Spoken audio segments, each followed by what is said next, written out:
Alright guys, स्वागत है आपका इस वीडियो में। तो फाइनली यहाँ पे न्यू एपिसोड आ चुका है और इस एपिसोड के अंदर मैं आगे की स्टोरी कवर करने वाला हूँ। ठीक है, तो अभी के लिए ये वीडियो शुरू कर लेते हैं, बाकी बातें वीडियो के एंड में कर लेंगे। अब जैसे कि आपको याद होगा, लास्ट एपिसोड में यहाँ पे जिनवो इन ए रैंक के हंटर्स के साथ इस गेट के अंदर आया था और ये आगे चल के इनका सामना इन हाई ऑर्क्स के साथ हुआ था। और मैंने एक चीज आपको बताई थी कि ये जो बड़ा सा बंदा इनको लेने के लिए आया था, ये एकदम से अपने होश में आता है। मतलब बेसिकली जो इनका बॉस है, जो असली बॉस है कारगल गन, उसने इसकी बॉडी पे एक तरीके से कंट्रोल हासिल किया था और बॉस ने ही इनको ये मैसेज दिया था कि मेरे साथ चलो ह्यूमंस। मतलब दो चॉइसेस है तुम्हारे पास, या तो मेरे सोल्जर्स द्वारा मारे जाओ या तो फिर मेरे साथ आओ। ठीक है, तो यार ये वाली मिस्टेक हो गई थी लास्ट एपिसोड में, तो ठीक है ना, ये माफ कर देना। इसके बाद चलो हम आगे की वीडियो शुरू कर लेते हैं। अब बाहर यहाँ पे हमें चाहे का सीन दिखाया जाता है, जो कि सोच रही होती है कि यार मतलब एक ई रैंक का हंटर खुद अपनी मर्जी से एक ए रैंक के गेट के अंदर क्यों गया, वो भी एक पोर्टर बन के। क्या सोच क्या रहा था वो, मतलब ऐसा क्यों बिहेव कर रहा है जैसे उसके पास बहुत सारी जिंदगियां हैं। और वैसे भी कल जब मैंने उसे देखा था तब वो बॉस के गेट के बाहर ही खड़ा था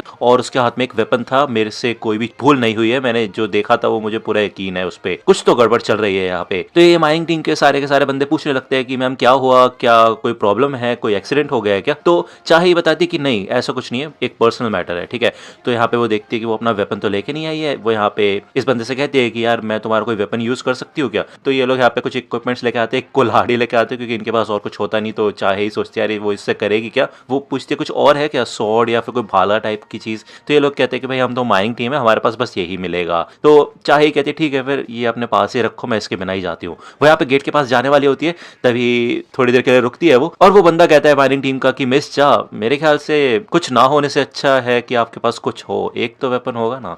तो यहाँ पे वो थोड़ा शर्माती है, आती है वापस और ये कुल्हाड़ी लेके बोलती है ठीक है फिर मैं जाती हूँ यहाँ से। इस गेट के अंदर भाग जाती है। ओके, दूसरा यहाँ पे हमें गेट के अंदर का सीन दिखाया जाता है, इस स्ट्राइक स्क्वाड का सीन। ठीक है, ये लोग देखते हैं कि चारों ओर काफी बड़ी आर्मी होती है हाई ऑर्क्स की, और कीहुन यही सोच रहा होता है कि भाई अगर गलती से भी ये लोग इस गेट से बाहर निकल गए ना तो ये पूरा शहर तबाह करके रख सकते हैं, इससे पहले कि कोई एस रैंक का हंटर वहां पे पहुंचे इनको रोकने के लिए। ठीक है, तो ये काफी खतरनाक बात है। इधर वो यही सोचता है, ये रिस्पॉन्सिबिलिटी अपने ऊपर लेता है कि इधर एटलीस्ट उसको कम से कम बॉस को तो हराना ही होगा। ठीक है, बॉस के अलावा यहाँ पे 4 बीस्ट और है जो कि उसको गार्ड कर रहे हैं और ये भी काफी ज्यादा खतरनाक है, लेकिन इनका मेन पर्पस है कारगिल गन को हराना। तो ये स्ट्राइक टीम के जितने भी मेंबर्स होते हैं ना, सबके सब बिल्कुल रेडी बैठे होते हैं, अपने मन में यही सोच रहे होते हैं कि बस एक बार कीहुन हमें इशारा कर दे, हम सब के सब टूट पड़ेंगे, उसके ऊपर अटैक कर देंगे। ठीक है, तो कारगिल कहता है कि इंसान हो क्या तुम मुझसे डरते हो। और भाई इसका जो ऑरा होता है ना वो इतना खतरनाक होता है कि मतलब इस टीम के हर मेंबर को ये ऑरा महसूस होता है और इनकी फट के हाथ में आ जाती है। इनको लगता है भाई क्या हो रहा है, भाई ये किस टाइप का मैजिक है, हम इस बंदे को रोकेंगे कैसे। अब वो जो मैजिशियन थी, आपको याद होगा, जिसने जिनवो की रियलिटी देखी थी, वो यही कहती है कि यार मतलब ऐसी ताकत कैसे हो सकती है किसी की, भाई इसके सामने तो मैं एक थर्ड रेट की मैजिशियन हूँ। तो कीहुन सोचता है क्यों क्यों क्यों यार, मतलब ऐसी ही सिचुएशन क्यों आई।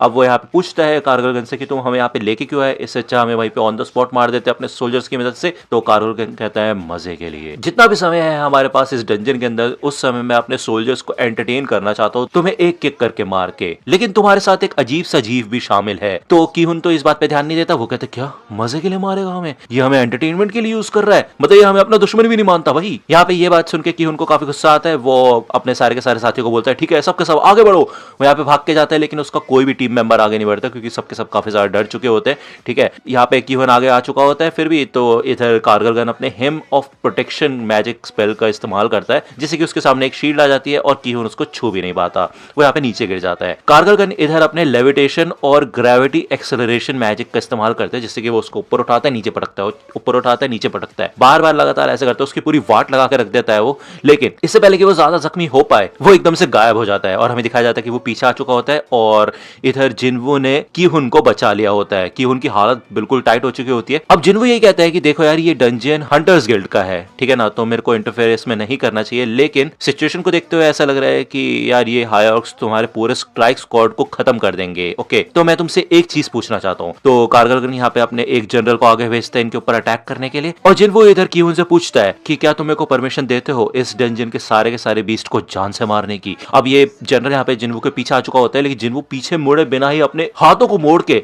इस बंदे की पूरी वाट लगा देता है, इसको फ्रीज करता है और भाई ऐसे तैसे कर देता है, इसको ऊपर नीचे फेंक लगता है जैसे कि कारगिल गन ने कीहुन को फेंका था। तो जिनवो कीहुन से फिर से पूछता है कि बताओ मेरे को, क्या मुझे तुम परमिशन दोगे कि मैं इस डंजन के सारे बीस को ठिकाने लगा दूं। तो कीहुन यहाँ पे बहुत ज्यादा डेस्परेट हो चुका होता है, वो कहता है प्लीज मैं तुमसे भीख मांगता हूँ। तो कारगिल गन कहता है वाह, एक इंसान के तौर पे तुम्हारे अंदर काफी कमाल की एबिलिटीज है, लेकिन तुम्हें क्या लगता है ये तुम्हारी छोटी मोटी ट्रिक्स कब तक काम करेगी मेरे ऊपर। जिनको कहता है ये पहली बार है जब मैंने इतनी ताकतवर एनर्जी को फील किया है। कारगिल गन कहता है कि इससे तुम्हें शौक तो नहीं होना चाहिए। तो जिनको कहता है कि मुझे माफ करना, लेकिन तुम्हारा मैच गलत आदमी के साथ हुआ है, मतलब मेरे लिए तो फायदा ही है, तुम्हारे लिए नहीं है। तो यहाँ पे वो अपने सारे के सारे शेडोज को बुला लेता है, जिसमें एग्रेस, आयरन वगैरह सब शामिल होते हैं, ठीक है। आइस बेयर्स वगैरह पूरी आर्मी इधर आ चुकी होती है, और मैं सही बताऊं तो इसके बाद भी यहाँ पे ये लोग आउट नंबर्ड ही होते हैं, क्योंकि ये हाई ऑर्क्स की आर्मी काफी ज्यादा बड़ी है। दूसरा यहाँ पे हमें डंजन के बाहर का सीन दिखाया जाता है, इधर सर्वेलेंस टीम आ चुकी होती है, ठीक है, और इधर जिंचुल भी आ चुका होता है। अब यार वो सोचता है कि यार उसने एक माइनर बनने के लिए अप्लाई क्यों किया, वो भी मतलब 2 दिन से लगातार वो इस ऑपरेशन पे जा रहा है, क्यों। हाँ मैं मानता हूँ कि संग जिन वो एक एस रैंक का हंटर है, लेकिन उसको थोड़ा और सावधानी बरतनी चाहिए थी मेरे ख्याल से। तो ये माइनिंग टीम का बंदा आ जाता है, वो कहता है कि क्या हुआ यहाँ पे, सर्वेलेंस टीम का क्या काम है। तो जिंचुल बताता है कि हमने सुना कि संग जिनवो ने माइनिंग टीम को ज्वाइन किया है, तो क्या मैं पूछ सकता हूँ कि वो है किधर। तो ये बंदा बताता है अच्छा तुम भी, क्या उस बच्चे ने कुछ गलती कर दी क्या। तो यार वो याद है ना आपको बंदा जो गलती से जिनवो से टकरा गया था और जिनवो ने उसको आंख दिखा दी थी। वो बोलता है देखो मुझे पता था भाई, मैंने तो तुम्हें पहले ही बोला था कि वो कोई हंटर वंटर नहीं है, वो कोई मर्डरर है जो कि लोगों का खून करके यहाँ पे आया है। मैं देख गया था भाई, उसने जैसे मुझे देखा और स्माइल पास की ना, मैंने उसकी आंखों के अंदर डर देखा भाई। आज भी सोचते उस बारे में तो रोंगटे खड़े हो जाते हैं मेरे। तो जिंचुल कहता है कि अच्छा मेरे को बताओ कि मिस्टर संग कहाँ पे है। तो ये बंदा बताता है कि मिस्टर संग अंदर गया गेट के, ठीक है। आज हमारा पोर्टर नहीं आया था, इसलिए किसी को उसकी जगह पूरी करनी थी, तो संग ने वॉलंटियर किया और उसने बोला कि मैं स्ट्राइक स्क्वाड के साथ अंदर जाऊंगा। इसके अलावा यहाँ पे अभी थोड़ी देर पहले मिस चा भी अंदर गई है उसको ढूंढते हुए। तो जिंचुल कहता है क्या मिस चा भी ग्रेट के अंदर गई है। तो ये बंदा कहता है देखो मैंने कहा था ना, उसने कुछ ना कुछ गलत किया है, फिर किसी को जान से मार दिया उसने, मैं जानता हूँ कि वो एक क्राइम जरूर कर सकता है। तो जिंचुल कहता है देखो यार तुम्हें सब कुछ पता चल जाएगा, कल न्यूज में आ जाएगा जो भी होगा, ठीक है। तो ये लोग यहाँ से जाने लगते हैं, और जैसे ही यहाँ पे जिंचुल आगे बढ़ते हैं उसको एकदम एक खतरनाक ऑरा फील होता है, और वो कहता है क्या ये इतनी खतरनाक एनर्जी कहाँ से आ रही है। इधर उसकी हालत खराब हो जाती है, और उसके सबॉर्डिनेट्स ने भी ये सारी चीजें फील की होती है। अब यहाँ पे एक माना क्रिस्टल लगा होता है, और बेसिकली शायद इससे एक गेट की पावर हमें पता चल जाती है। जब जिंचुल इस गेट को चेक करता है तो उसको पता चल जाता है कि भाई ये कोई आम ए रैंक का गेट नहीं है, बल्कि ये एक सबसे खतरनाक ए रैंक का गेट है, मतलब जितने भी होंगे उनमें सबसे खतरनाक होंगे। जरूर एसोसिएशन ने इस गेट की जो माना लेवल है उसको मिसकैलकुलेट किया होगा, और उस हिसाब से अगर स्ट्राइक टीम को अंदर भेजा गया तो उनकी जान सच में ज्यादा खतरे में है। ओके, भले अंदर 2 एस रैंक के हीरो शामिल है, लेकिन भाई फिर भी इनको यहाँ पे अंदर घुसना होगा। ओके, दूसरा यहाँ पे हमें डंजन के अंदर का सीन दिखाया जाता है, और चाहे इधर अंदर आ चुकी होती है। वो देखते हैं इधर बहुत सारे हाई ऑर्क्स मरे हुए होते हैं, और वो सोचती है कि क्या सन की उनकी टीम ने इन हाई ऑर्क्स को हराया है, मतलब ऐसा कैसे हो सकता है कि इतने सारे ऑर्क्स को हरा दिया उन्होंने।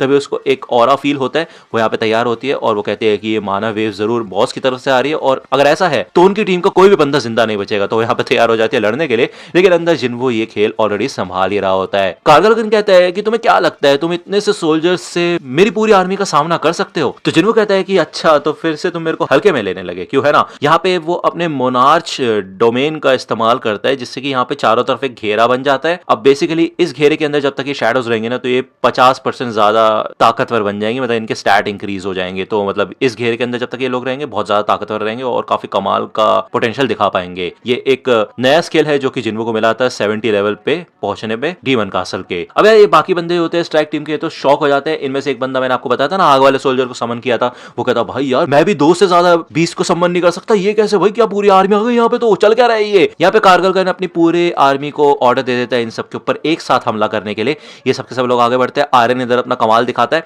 भले वो अपना पहले प्रोवोकेशन श्रीक यूज करता है, मतलब चिल्ला के उनको प्रोवोक करने की कोशिश करता है, लेकिन उनका लेवल ज्यादा है इसलिए उनको कोई फर्क नहीं पड़ता। तो उसके बाद यहाँ पे चिढ़ जाता है आयरन और काफी खतरनाक अटैक करना शुरू करता है इन लोगों के ऊपर। दूसरा यहाँ पे एग्रेस भी अपना कमाल दिखाता है, काफी सारे ऑर्क्स को वो मार के गिरा देता है। भाई कोई फर्क भी नहीं पड़ता एग्रेस को ज्यादा, जिनको भी यहाँ पे लड़ रहा होता है इन ऑर्क्स से। अब ये लोग कहते हैं कि भाई ये तो बिल्कुल हमारे गिल्ड मास्टर की तरह लड़ रहा है यार, कितना कमाल का बंदा है ये, लेकिन ऐसा बंदा एक पोर्टर की पोजीशन में हमारे साथ क्यों आया। जिन्वो इधर मन में सोचता है कि एग्रेस, आयरन और टैंक को छोड़ के जो बाकी शैडो सोल्जर्स हैं वो सिर्फ बी रैंक के हंटर्स के मुकाबले हैं, तो उनको काफी ज्यादा मुश्किल हो रही है। एक ऑर्क को हराने के लिए भी 4-5 बार मर जाते हैं ये लोग, ठीक है, तब जाके एक ऑर्क मरता है। और वैसे भी यहाँ पे हाई ऑर्क्स की जो आर्मी है वो इनसे काफी ज्यादा बड़ी है, तो उसको खुद ही यहाँ पे ज्यादा से ज्यादा ऑर्क्स को हराना पड़ेगा। तभी यहाँ pay him of fire dragon का इस्तेमाल करता है कारगिल गन, जिससे कि एक ड्रैगन आ जाता है इधर फायर वाला और इनमें से बहुत सारे शैडो सोल्जर्स को मार गिराता है। कारगिल गन कहता है कितने बुरे हो तुम, मतलब यार अपने पपेट से सारा काम करवा रहे हो और खुद कुछ भी नहीं कर रहे, अपने आप कुछ ज्यादा समझते हो क्या तुम। तो जिन्वो कहता है कि ये बात तुम बोल रहे हो मुझे, मेरे शैडोज तो बार बार रीजनरेट होती रहेंगी जब तक मेरे पास माना है। तो कारगिल गन कहता है कि उससे कोई फर्क नहीं पड़ता,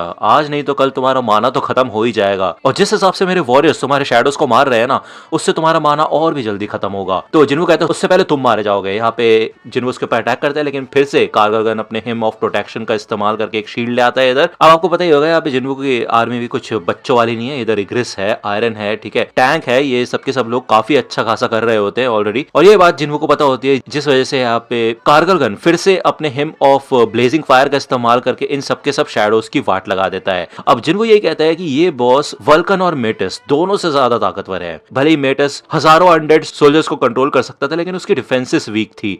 दूसरी ओर पे अगर कारगिल गन की डिफेंसेस को देखा जाए तो वो सच में काफी ज्यादा खतरनाक है, और इसकी जो सॉर्सरी पावर्स है वो एक अलग ही लेवल के ऊपर है। इसके अलावा यहाँ पे तकरीबन 100 हाई ऑर्क्स और ज्यादा बचे हुए हैं, और हम आउट नंबर हो चुके हैं पूरी तरह से। फिर भी मेरे को यहाँ पे हैंड टू हैंड कॉम्बैट में लड़ना होगा, लेकिन ये कोई जॉब चेंज क्वेस्ट नहीं है, यहाँ पे सिचुएशन अलग है। यहाँ पे वो अपनी इन्वेंट्री ओपन करता है और इधर वो बताता है कि वो अपने पोशंस का इस्तेमाल करके अपने माना क्रिस्टल्स को बढ़ा सकता है, तो कोई दिक्कत वाली बात नहीं है। और जिन्वो यहाँ पे ये बोलता है कि अब मैं तुम्हें दिखाऊंगा कि एक असली नेक्रोमेंसर की ताकत क्या होती है, अराइज। और भाई यहाँ पे वो अराइज बोलता है ना, तो जितने भी हाई ऑर्क्स को उसने मारा होता है उन सबकी शैडोज निकल के खड़ी हो जाती हैं, और भाई ये देख के तो कारगिल शॉक हो जाता है। वो कहता है भाई चल क्या रहा है यहाँ पे। अब यार जिन्वो ये कहता है कि अभी बहुत सारे सोल्जर्स बचे हुए हैं, लेकिन चिंता करने वाली कोई बात नहीं है, क्योंकि ये भी मेरी आर्मी में शामिल हो जाएंगे, और अंत में तुम भी।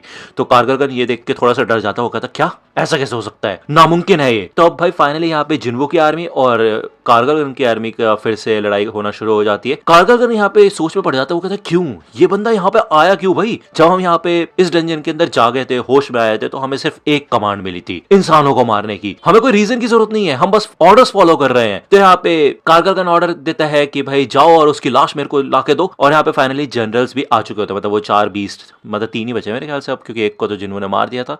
ओके, ये लोग भी यहाँ पे बैटल को ज्वाइन कर लेते हैं। अब आयरन के ऊपर यहाँ पे एक बीस्ट आके हमला करता है, और भाई आयरन इससे निपटता है, अच्छा खासा कंपटीशन देता है इसको, और इसकी वाट लगा के रख देता है।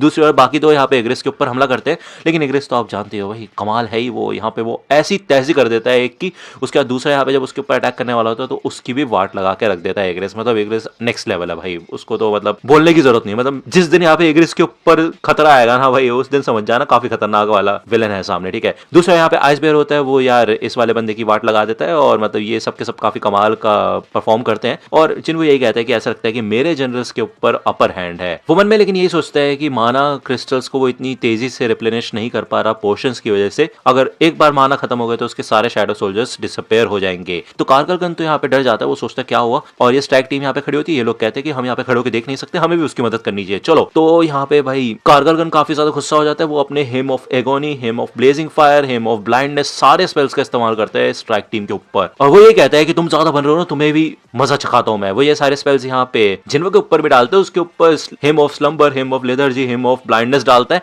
लेकिन इन सारे ही स्पेल को कोई फर्क नहीं पड़ता जिन्वो के ऊपर, और एक नोटिफिकेशन आता है कि इम्यूनिटी एक्टिवेट हो चुकी है, और बताया जाता है हमें, ये चीज हमें पहले भी बताई गई है कि किसी भी टाइप की डिजीज और ये सारी चीजें जिन्वो के ऊपर काम नहीं करेगी। तो जिन्वो ये कहता है कि तुम्हें याद नहीं मैंने क्या कहा था, तुम्हारा मैच गलत बंदे के साथ हो गया है, अब रुको मैं तुम्हारी ये शील्ड को तोड़ देता हूँ। अब आपको याद होगा ये ऑर्क था जो कि जिन्वो को मिला था, इसकी एबिलिटी काफी खतरनाक है, जो कि अभी हमें देखने को मिलेगी। आयरन ये बॉल फेंकता है, और भाई काफी खतरनाक अटैक होता है यहाँ पे। भले कारगिल गन अपने हिम ऑफ प्रोटेक्शन का इस्तेमाल करने वाला होता है, लेकिन ये शील्ड टूट जाती है और ऐसी तैसी हो जाती है कारगिल गन की। वो कहता है तुम्हारी हिम्मत कैसे हुई ये करने की, चाहे यहाँ पे आ चुकी होती है। वो सोचते भाई चल क्या रहा है यहाँ पे, ये क्या सारे के सारे बीस्ट हैं जिनको समन किया गया है। मतलब मेज टाइप के हंटर्स भी आमतौर पे सिर्फ 2 बीस्ट को ही लेके आ सकते हैं, तो भाई चल क्या रहा है इधर। ये सारे के सारे बंदे यहाँ पे स्ट्राइक टीम के आ चुके होते हैं, और ये कहते हैं मिस चा, वाइस गिल्ड मास्टर आप क्या कर रही है यहाँ पे। चा पूछती है कि तुम सब ठीक हो ना, और यहाँ पे चल क्या रहा है। अब यार दूसरी ओर इधर कारगिल गन तो काफी ज्यादा गुस्सा हो चुका होता है, वो अपने सारे के सारे हिम्स का इस्तेमाल करता है जिन्वो के ऊपर, और ऑब्वियसली बात है ये काम नहीं करेगा जिन्वो के ऊपर, ठीक है ना, ये बात तो हमें समझ आ ही चुकी होती है। चा कहती है इन सबको यहाँ से जाने के लिए, कारगिल गन कहता है कि तुम कीड़ों को मैं यहाँ से कहीं जाने नहीं दूंगा और तुम्हें कुचल के रख दूंगा। इधर वो काफी सारे शैडो सोल्जर्स को मारना शुरू कर देता है। जिन्वो कहता है कि वैसे आज से पहले जितने भी जायंट्स है वो लड़ा है ना, उसका एक्सपीरियंस कुछ ज्यादा अच्छा नहीं रहा है, और अब फिर ये आ चुका है। इधर उसकी एमपीज खत्म हो चुकी होती है फाइनली,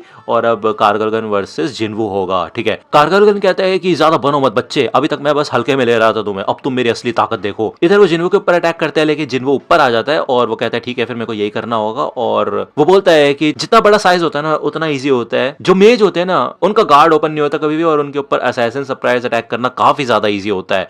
और भाई वो अपने अटैक से यहाँ पे इसको काट के रख देता है पूरी तरह से, और ये चैप्टर यहीं पे खत्म होता है। अब यार मेरे को पता है ये काफी खतरनाक पॉइंट पे खत्म कर दिया मैंने वीडियो। मैं चाहे तो आगे कवर कर सकता था, लेकिन उससे पहले मैं देखना चाहता हूँ कि रिस्पॉन्स कैसा आएगा इस वीडियो के ऊपर। तो ठीक है, फिर बताने की जरूरत है नहीं। अगर आपको वीडियो पसंद आए तो लाइक करना, सब्सक्राइब कर लो अगर चैनल पे नए हो तो। ठीक है, मैं जल्दी से जल्दी नेक्स्ट चैप्टर लाने की कोशिश करूंगा, और अगर रिस्पॉन्स कुछ ज्यादा अच्छा आता है तो रोज भी आ सकती है वीडियो। ठीक है, लेकिन कोई वादा नहीं कर रहा, उससे पहले रिस्पॉन्स देखूंगा। मिलता हूं आपसे अगली वीडियो में, तब तक के लिए गुड बाय।